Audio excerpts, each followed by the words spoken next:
여러분, 지난 시간 에스라가 예루살렘의 영적 실상을 보고 옷을 찢으면서 통곡했던 것 기억하나요?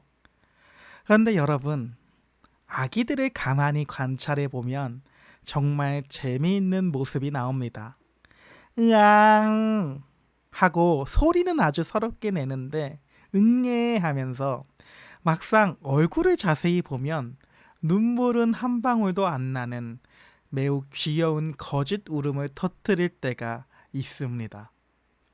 혹시 우리의 신앙생활에도 이런 거짓 울음이 있지는 않을까요?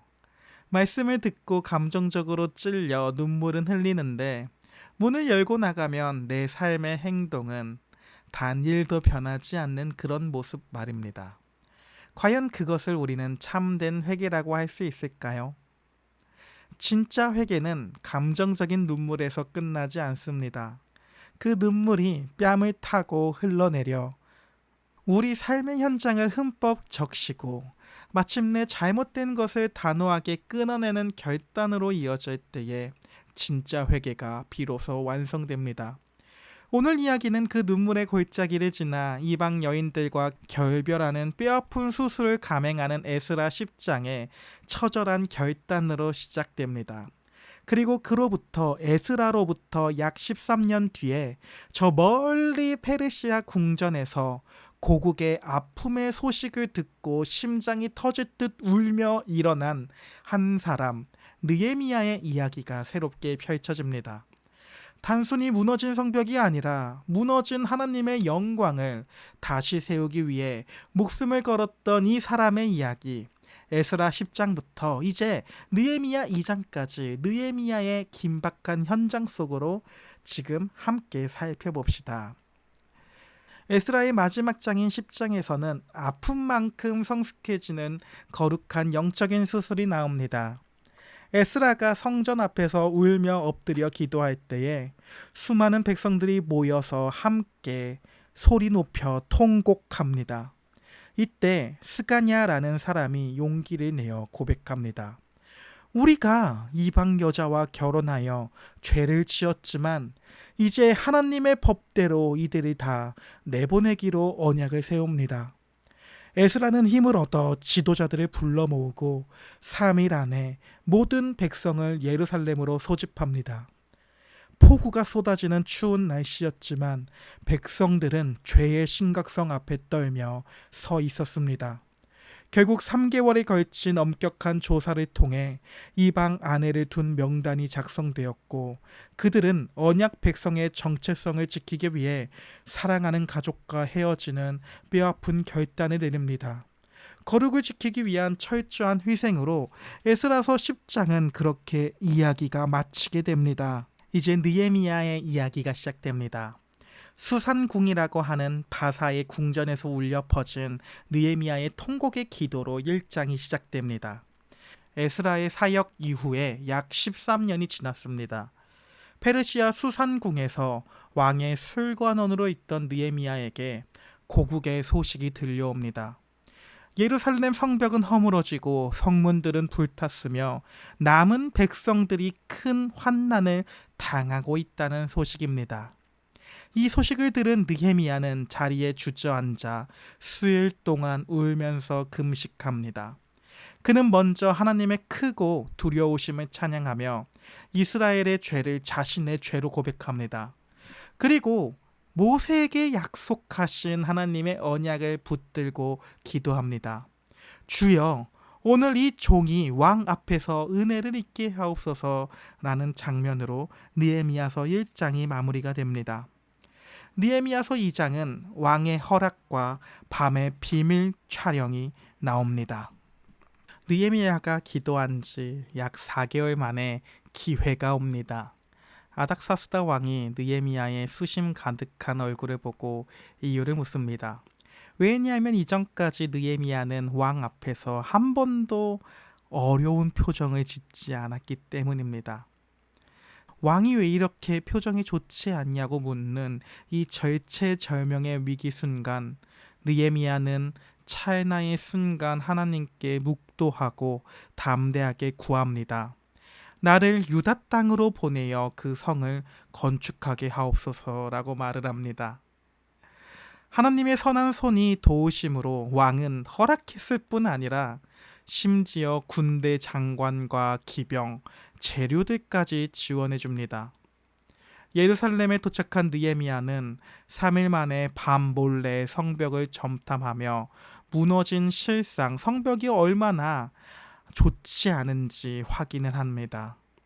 그리고 백성들에게 외칩니다. 자, 이 예루살렘 성을 다시 건축하여 다시는 수치를 당하지 말자라고 합니다.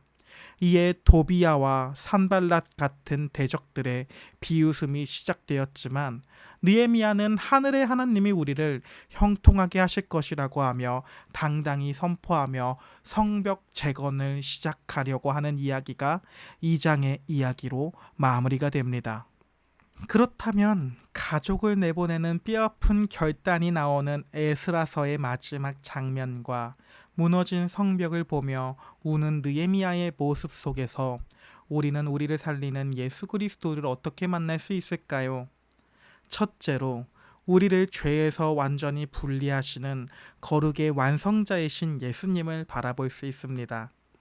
에스라 10장에서 이방 여인들을 내보낸 사건은 단순히 민족주의적인 행동이 아닙니다.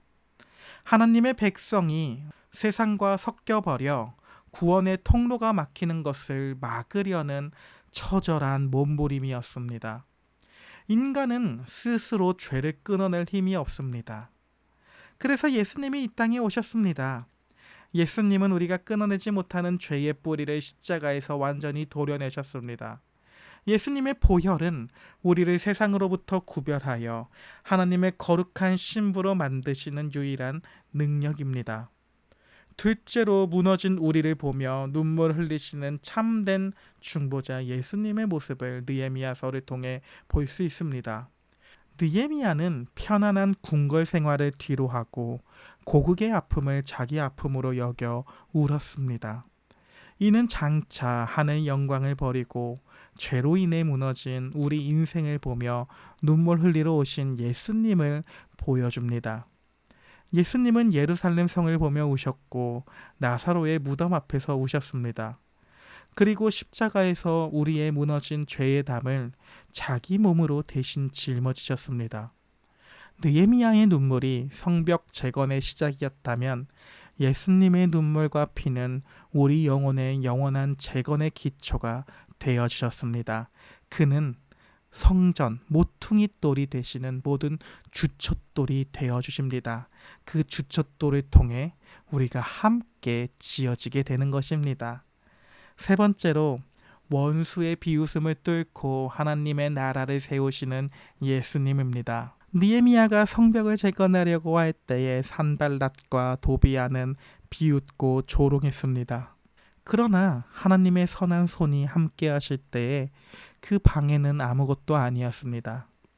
예수님이 십자가를 지실 때도 세상은 비웃었습니다. 야, 너가 하나님의 아들이여거든 내려와 보아라 라고 말입니다. 그러나 예수님은 그 조롱을 뚫고 3일 만에 부활하심으로 사탄이 결코 허물 수 없는 영원한 하나님 나라의 성벽을 완성하셨습니다. 사랑하는 여러분, 오늘 에스라 10장에서 백성들이 눈물로 죄를 끊어냈던 것처럼 우리 인생에도 아프지만 끊어내야 할 것들이 있습니다. 바로 세상과 적당히 섞여 지내며 무뎌진 신앙의 감각들 말입니다. 또한 느헤미야처럼 무너진 하나님의 영광을 보며 가슴 아파하는 그 마음이 우리에게 필요합니다. 나 하나 잘 먹고 잘 살면 그만이지 라고 하는 안일함을 버리고 우리 공동체와 또한 우리나라의 무너진 성벽들을 보며 무릎 꿇는 한 사람이 필요합니다. 오늘 하루 우리의 무너진 기도의 성벽, 말씀의 성벽을 다시 한번 살펴봅시다. 이때 우리의 원수들은 조롱할 것입니다. 그럼에도 이 조롱에 굴하지 맙시다. 우리를 돕기 위해 하나님의 선한 손이, 따스한 손이 느헤미야와 함께했던 그 하나님의 선한 손이 지금도 함께하고 있습니다. 우리를 위해 중보하시며 친히 우리 인생에 견고한 성벽이 되어주시는 예수 그리스도를 의지하며 다시 힘차게 재건의 망치를 드는 우리 모두가 될 수 있기를 예수님의 이름으로 기도합니다. 오늘 하루도 파이팅입니다.